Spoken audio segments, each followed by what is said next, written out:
Привет, меня зовут Влад Винер, и 7 лет назад совместно с коллективом норвежских ученых мы основали проект Binom AI. Нашей первой целью было предсказание рисков или устранение последствий чрезвычайных ситуаций. На сегодняшний день этот проект работает и помогает спасать имущество и жизни. Несколько лет назад перед нами стояла задача обработки больших объемов данных. Нам нужно было принимать тысячи решений, основываясь на опыте профессионалов. И мы создали проект Binom Legacy. Binom Legacy – это проект, который позволяет в игровой форме делать диджитал-копии философии, знаний, ценностей, методов принятия решений настоящих профессионалов, настоящих живых людей.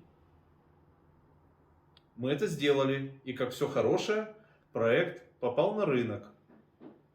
Вместе с компанией Global Case в сентябре этого года мы провели интересный эксперимент. За один день мы создали искусственные интеллекты для 5 компаний. И появилась следующая задача. Нас попросили научить искусственный интеллект продавать. 5 октября на конференции мы презентуем универсального продавца.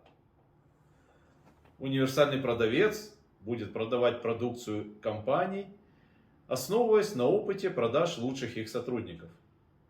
Кроме этого, на конференции я расскажу, как изменился мир с появлением искусственного интеллекта, какие профессии будут заменены, как вам предстоит конкурировать в новых реалиях, разница между старыми и новыми подходами, а также у вас появится возможность создать вашего универсального продавца, который будет продавать продукцию вашей компании, основываясь на опыте продаж лучших ваших сотрудников. Я надеюсь, вам будет интересно, и я практически уверен, вам будет полезно. До встречи!